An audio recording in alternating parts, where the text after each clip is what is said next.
concerts, and especially spending time with his family. He was a good cook. He made excellent chili, cornbread, and beans. He was an excellent swimmer. And as a side note, Reverend Smith guarded the tomb of the unknown soldier in 1943. He would take on any task or project, and if he couldn't do it, he knew someone who would. As his daughter Barb stated, and we agree, he was a jack of all trades and a master of many. One area I can attest to him being a master in was praying. There has never been a time that he would call me, and he called me often, that he would not close before telling me how much he appreciated Mike and I, and then he would pray for us and tell me how much he loved us. He was a prayer warrior. If he said that he would pray for you, he meant it. And he took it seriously because he would not leave you until he prayed for you right then and there. It did not matter where it was. He was sending up petitions to the Lord for those he loved and cared for, and even those that he didn't even know. He also had a heart that couldn't help but care for the widows and widowers. It was back in 2011 when Reverend Smith and Betty Combs were standing at the fellowship door, right there. As people were signing up for a Valentine's Day, it was a snowflake banquet. As they watched couples after couples signing up to enjoy a night together, Reverend Smith turned to Betty and said, "What about us? What do we have? And what can we do?"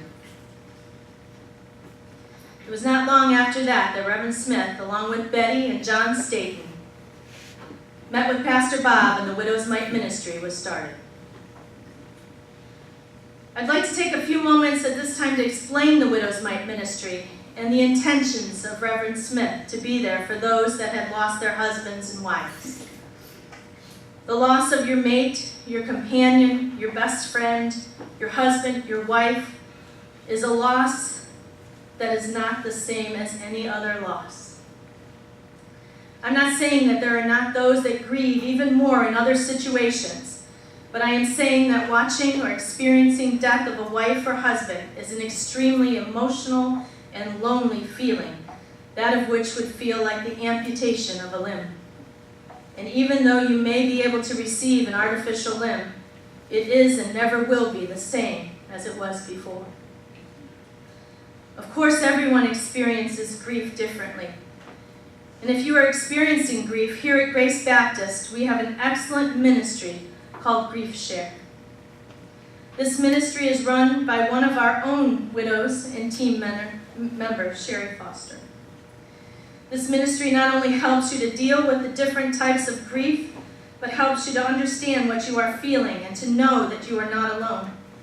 She would be happy to talk with you about that ministry. Reverend Smith's passion was to bring together those that have lost their spouses to death and to give hope and comfort to them by grieving together and helping one another through their losses.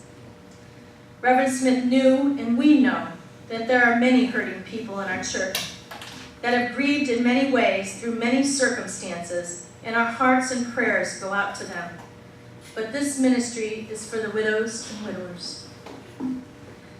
There are times we open our events to others in the church to join in on fellowship, but the main focus of this ministry is to support as much as we possibly can, love, pray for, and be there for those that have watched their spouses pass on.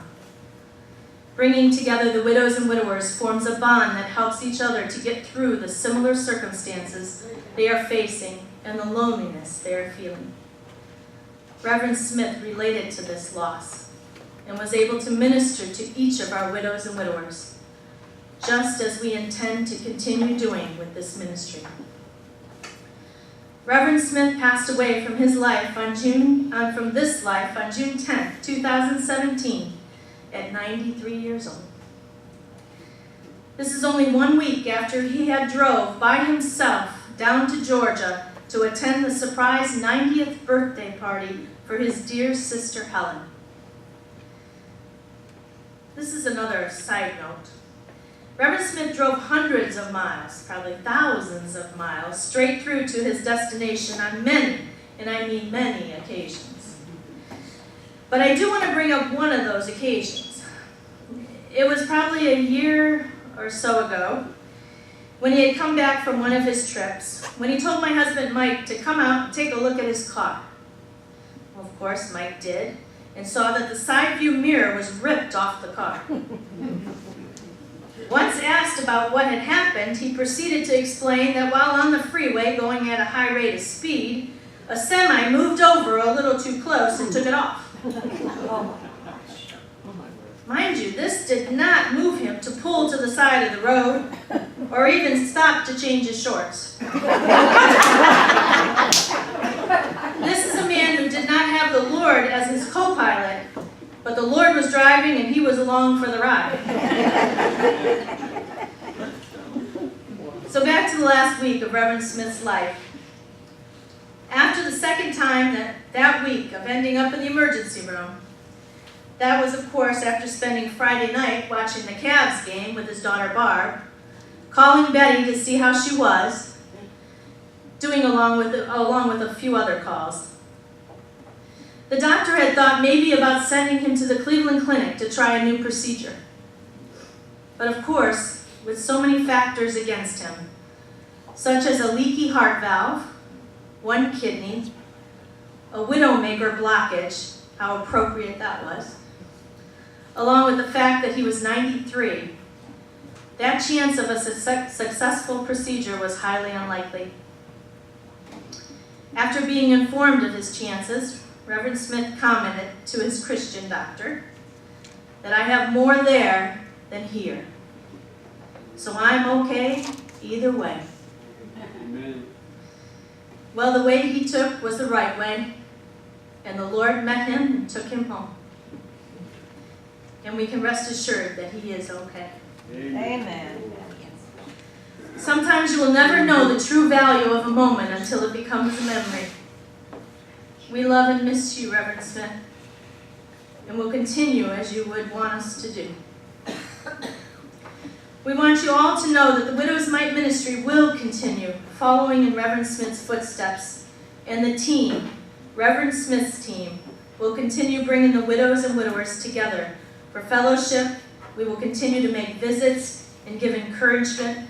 We will love, care for, and pray for those widows and widowers in this ministry. And please know that this ministry is supported all by donations. If you'd like to donate, you can fill out an envelope, which Helen has, if you'd like, and you can drop it off with your tithes and offerings. But please do not make this donation instead of your tithes, for the Lord shall receive the first of the bounty. But if you're able to support us in any way, we want you to know we appreciate your act of kindness. At this time, I want to say on behalf of Pastor Bob that he is so sorry that he and Elaine are not here to be part of this celebration of life today for Reverend Smith. But they want you to know how much they loved and appreciated Smitty.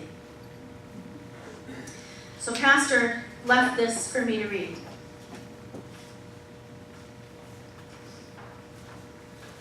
Reverend Smith was a restless warrior who was restless to be in heaven, but continued to be a warrior for the Lord while serving him here. One of his ministries was to continue to train me to be a servant, and that commitment lasted until he went home to be with the Lord. I will always be grateful for all the counsel and mentoring that he gave. He taught me that ministry is not about being somebody, but serving the Lord and people. He also taught me that if you want to just work 9 to 5 in the ministry, then go get a 9 to 5 job, because ministry is 24/7. He wasn't just blowing smoke. He lived it. He would leave Goodrich, come to the church, and many times we would make visits together or work on the building, or he would counsel until 10 or 11 at night, only to get up and do it all over again the next day. He was the perfect model of what it took to be a second man to the pastor and never in competition to the pastor. He was a true leader in every sense of the word. His ability to pastor the pew without being envious of Pastor Holgen was a real gift that the Lord gave him, and one that he shared with me. Then came the day that he became my second man. He was gracious when helping me right a bad decision I made. Humble enough to accept my decision when we disagreed and didn't hold a grudge or carry an attitude. He loved me like a son and always had my best interest at heart. Do I miss him? You bet. Not a day goes by that I don't think about him. I miss him stopping by my office, praying for me, and his parting words, I love you. Someone said parting is sweet sorrow, and Smitty understood that. In one of our last hospital conversations, he told me, I've got more over there than I've got here. The restless warrior is at peace, but his legacy lives on. The greatest tribute that we can give Reverend Smith is to follow in his footsteps and carry on as the restless warriors ourselves. I also asked Pastor Holgen to speak today. So if you would come up. It's your turn. You mind if I say a few words? You sure can, honey. Yes, absolutely.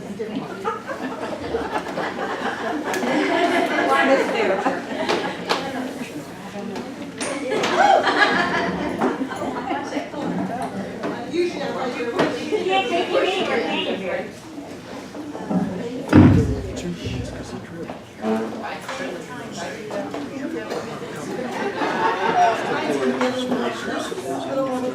Because these are things you wouldn't know. Reverend Smith was pastored everybody, but my daughter Kelly told me something I didn't know. You know, Reverend Smith did all the counseling, but not only did he counsel, he kept his mouth shut. He didn't spread whatever he was being told. He kept it to himself. And Kelly told me at his funeral, she says, Mom, you know, I used to go in talk to Reverend Smith all the time and tell him my problems because he knew about preachers' kids. She's like, I always trust that if it was something really important that you needed to know, he'd tell me. But he always kept a confidence. And the Widow's Mite Ministry, Reverend Smith, that was his heart. And a personal thing, my sister Betty was here today. Betty doesn't come to church very often, but Reverend Smith had her to come to the Widow's Mite. And that opened the door to her coming to church more often. And I thank the Lord for that. And then this last one, Phil and I were visiting Helen Hamby. She was from Georgia, like Reverend Smith. And him and John were visiting partners. And we said, how'd your visit go with Reverend Smith and John? She said, oh, John and I had a nice visit while Smitty took a nap. And you know what? If you're 90 years old, I take a nap every day. I'm like 72. That's all. I love him dearly, and he's one of a kind. It's past my nap time, so I'll be very short. I see you all have rocks. Got a couple of notes here. I forgot when Reverend Smith first came to church, but it was about 46 years ago. Yeah. And that's a long time we've been together, and I thank God for him. When he came, and we put him on time on the staff, he said, what do you want me to do? And I said, well, you have done more than I have done, and you know how to do it. So you do whatever you want to do. And if I'd have said that to some staff members,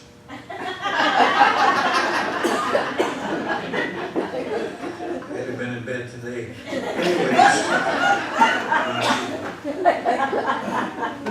Anyways, he would call early in the morning and say, preacher, there's so-and-so going in the hospital. I said, yeah, I know. And he said, you going over? I said, well, I was planning on it.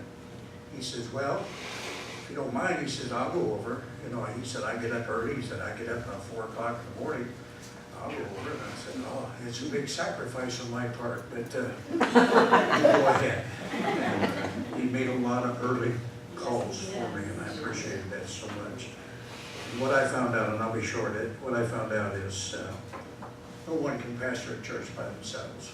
And God gave me the right man. In fact, in thinking over, I was talking to her about the staff that we had. And in thinking over the staff, God was gracious to us with every staff member we had. And I'm so proud of the staff members they have now that are willing to work together like they do. And they don't get jealous of one another, and they support one another. And that's how you keep harmony in a church. Amen. And so I thank God for the staff that we have now and the staff that we had then. And I appreciate Reverend Smith so much. And most of it has already been said, but I just want you to know that I loved him and his wife very dearly. And even when they went 2 or 3 months down to Myrtle Beach, he said, well, how much vacation I got? I said, well, as much as you want. And we'll pay you while you're down there. Yeah, we paid them while they were down there, but we paid them so little to begin with. Okay, that's all I'm going to say, because we've heard a lot, and I appreciate it so much, and I appreciate what you said. A lot of things I didn't even know.